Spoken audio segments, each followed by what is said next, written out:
Chapter 20. The stone dog barked in Mr. Red's hands, wishing to be let down. The alien in the crimson suit obliged. "That shock didn't even faze you, did it, old boy?" Sully peered around the massive elevator as he chewed his lower lip. "The electroform can get in here?" "Yeah." The man in red smiled, haphazardly. "Although it's much more likely that he won't." The retired Commodore sighed and crossed his arms. "I'm going to assume you have a plan, old boy." The Time Lord checked his watch. "At this point, yes, with a caveat." Uh-huh. And what does this caveat entail? "You are right. My plan is that the electroform will most likely follow us into the engine core." "That's where we toss the bugger, eh?" The man in red scooped up the rock puppy once more. "Hence the caveat." "You still haven't clarified the caveat." "Oh." The alien in the crimson suit absently pet the silicone canine. "The electroform won't want to be fried." "Naturally," Sully said. Once again, that bizarre, red-eyed grin. "This may take some convincing, or lying, or some good old-fashioned cheating." The retired Commodore shook his head. The meddling travelers were winding their way downward toward the bowels of the ship. The electroform watched from behind gigantic rhinoceros eyes. Not only did the cracked screen show the location of the intruders, even headed downward, but the possessed captain could feel them. It could sense the electrical current of the giant lift as it slowly trundled Sully and the man in red further below. It stomped from the bridge, heavy impacts registering under its foot as it shook the room, energy crackling with every step. It paused for a moment, looked back. The demonic rhino's lips curled into a twisted grin, satisfied, as electricity snaked about his teeth. It stalked off. The entire form of the rhinoceros captain began to glow brighter and brighter until the electroform had become incorporeal. Lightning flashed down the hallway. Behind him, the crumbled and beaten form of Bro lay very still. As they descended lower into the payment retribution upon receipt of correct paperwork, the darker and more ominous the gigantic Jadoon ship appeared to become. It was not a cruise ship, and it was clearly not meant to have visitors, only prisoners. The deeper into the bowels of the massive prisoner transport they crept, the colder it became. The darkness crept upon them in layers as the power to the lower decks of the ship had been siphoned. By the time Sully and the man in red had made it to the bottom, it was pitch black. The alien absently typed into his crimson arm of time, causing the watch to emit a bright grid of intersecting red lasers which filled the corridor to the engine room. Sully rubbed his hands together. "Don't you feel a bit chilly?" He could see his breath in the ominous, reflected crimson corridor. "Nah, but if we don't hurry, it'll eventually get down to absolute zero, especially out here in the Perseids." "What the bloody hell is absolute?" "It's the point at which things are so cold that molecules themselves break down because they can't function." "Oh." Sully tilted his head. "So, February in Ireland it is, then?" The Time Lord laughed. They reached the gargantuan, sleek, and dark metal doorway to the now cold engine core. The man in red began working at the control panel. "Opening a power door with no power can be tricky," he explained, although Sully hadn't asked. Moments crept by in silence, in darkness. Then, without explanation, the rock dog started barking his head off, yapping obnoxiously. "Quiet, boy," said the alien. "Try to perform delicate work here." Sully knelt and patted the rock dog on the head, but it did no good. The puppy was terrified. The retired Commodore straightened up and peered around the immense black room. There was nothing but the red glow of the laser grid. He fumbled in his pocket for a moment, eventually withdrawing a bent cigarette. A silicone canine was virtually losing its mind now. "Good lord, dog." Sully took out a match. "There's nothing." As he struck it, the match head exploded briefly into life, casting enough glow for the retired Commodore to see the face of the possessed captain, leering. "Seven hells!" The rhinoceros exploded into electricity, static, snaking and popping all around the corridor. Bright flashes strobed as if a thunderstorm had been caught inside. "Traveler!" Sully shouted. The electroformed rhino threw a powerful, charged fist. Sully ducked out of the way as it collided with the door, denting it. The man in red peered over at the captain. "Hey, that could work." Again, the enraged beast lashed out. The Time Lord stepped easily to the side as the door finally caved under the pressure and flew off the hinges into the darkness of the dead engine core. "Thanks." The Time Lord pulled off his hat. The rhino attacked too slowly and hit the air where the Time Lord's face used to be. The crimson hat fell neatly back onto the man in red's head as he turned, "Bet you can't catch me," and disappeared into the darkness. Sneaky, the electroform thought privately, peered into the black, yet could see nothing. It could hear the alien intruders and their stupid dog. They were playing some kind of game, a game they believed they could win. The possessed rhino growled. Tendrils of electricity flared all around him, and he followed. "Need you to wake up now, friend." The unconscious member of the ship's crew stirred. "Bro." He had taken a serious beating at the hands of the electroform-possessed captain. As he swam back up to consciousness, he could hear the voice in his head more clearly. "Bro, hey, bro, are you up?" "What? What this be I'm hearing?" "It's me," the man in red answered. "I'm reaching out to you telepathically."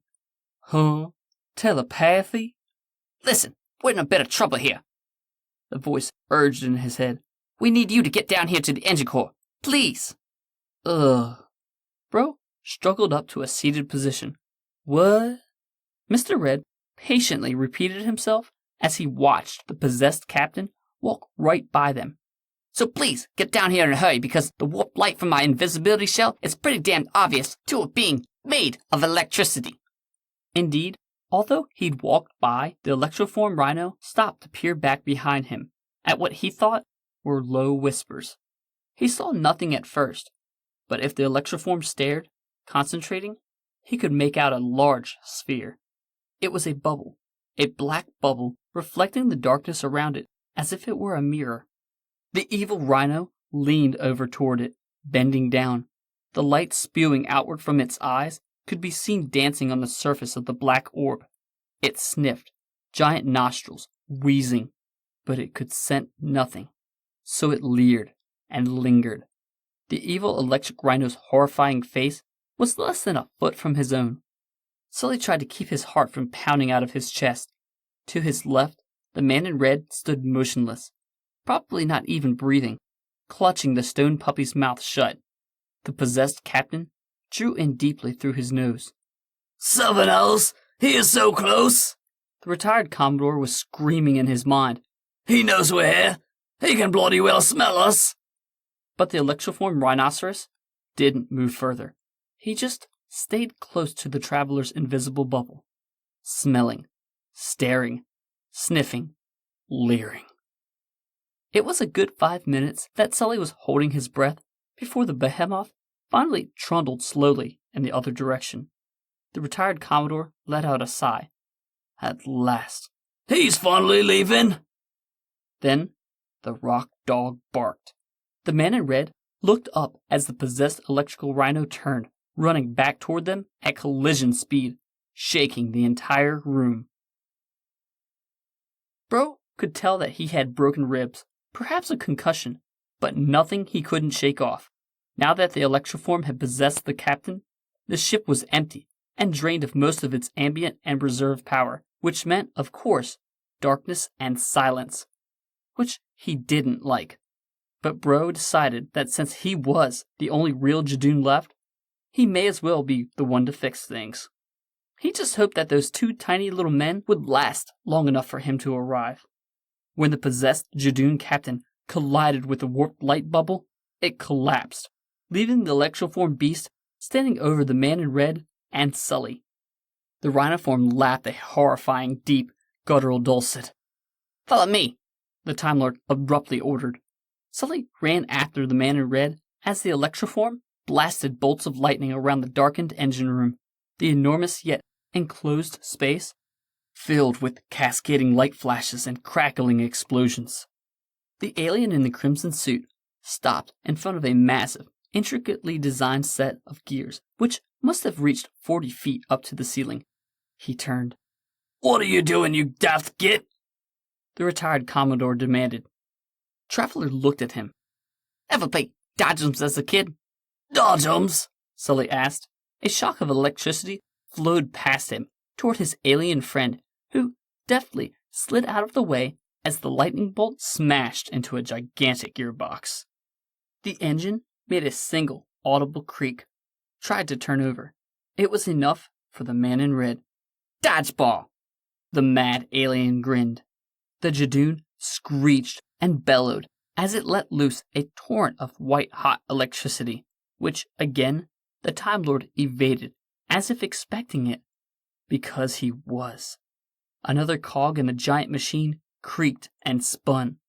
Sully figured out what the man in red was doing. You all insane? I've been caught, Wes. The alien grinned as he jumped out of the way. A huge blast of energy slammed into the machine works. The entire engine let out a single, strangled groan. The man in red was tricking the Jadoon into restarting the engines himself. Every tendril of snapping, crackling electricity seemed to sail by the alien in the crimson suit and crash into the engine head, shocking it back into life, bit by bit. Wouldn't be long before the vessel was up and running again. That's great and all, Sully thought, but what next? By the time Bro had made it to the engine room, the two time travelers had used up about all the dodging energy they could muster. Inside was a war zone of flashing light and hot, crackling energy. It looked as if part of the engine itself had turned over. Most of the giant gears were slowly grinding around. The electroform captain stopped his onslaught to turn and face Bro. Bro knew he couldn't take the beast. It was stronger and tougher and faster and meaner. Bro tried to think. What could he do? What could he do? The man in red was trying to get his attention, though for what, Bro couldn't understand. The possessed Jadoon ran at Bro, seething lightning. Oh boy, Bro sighed internally. Round 2. On the other side of the room, Sully watched in horror as the two titans tussled. Gigantic fists and electrical shocks were exchanged between the rhinoforms with amazing speed and brutal efficiency. Sully was saddened momentarily. He loved rhinos as a boy. Gentle giants. He hated seeing them try to tear each other to ribbons. Next to him, the alien was typing on his temporal wrist device, and the Crimson Arm of Time was giving back data that the Time Lord didn't approve of. What's wrong? It's not enough, the man in red answered. Not enough what? Power, you old fart. I thought that engine would have enough power by now, but we still need more to get it started. Sully looked over at him. Suggestions, old man? The Time Lord said nothing. He was busy staring at the electroform. Somehow, some way, the alien in the crimson suit had gotten information to Bro. Bro, of course, had no idea how, but he knew he needed to throw the captain directly into the engine. Several more minutes of violence later, and the electroform had followed Bro toward the engine head. The incredibly huge gears were slowly turning, and the possessed beast didn't seem to notice, too intent on killing Bro. The man in red was shouting, as was the older human, while Bro was pushed against the engine gear threshold. The possessed captain had him by the throat, shocking him deep into his dense, leathery gray flesh. Bro was starting to lose consciousness again. Suddenly, the attack stopped. Bro looked down to see the silicone puppy biting the electroform.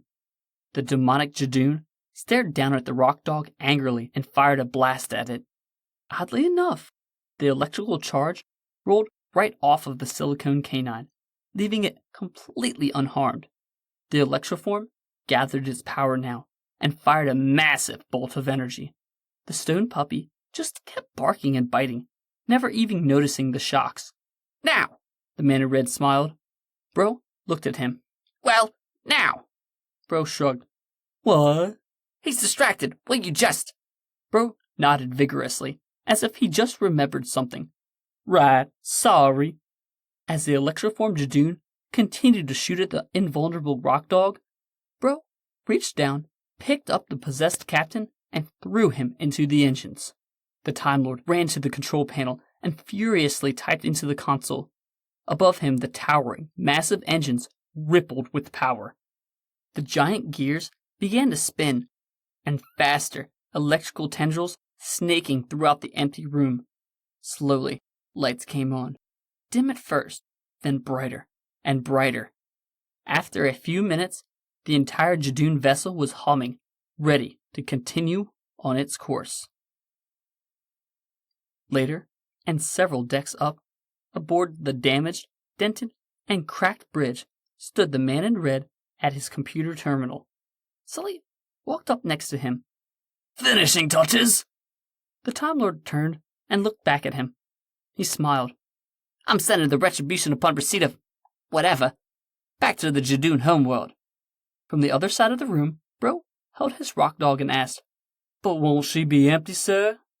Well, yes, of course she will be. The man in red adjusted his crimson fedora. That is the whole point, Bro. Would you rather she arrived on your planet full of electroforms? Bro became quiet. What is it? Aren't you excited to be going back home? You'll be welcomed as a hero?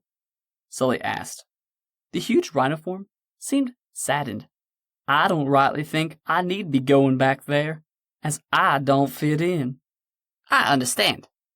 The Time Lord patted him on the arm. You want to learn more about art and comedy and culture and other intellectual pursuits. Am I right? Bro suddenly brightened up. You got it, mister. I don't want to be no space cop no more. The man in red turned to Sully. What do you think? Take it with us? Sully slowly smiled. I don't think it'll harm Purge none. What's a purge? Bro asked. Moments later, the trio were standing in front of a standard red British phone booth, which sported mirrors instead of windows.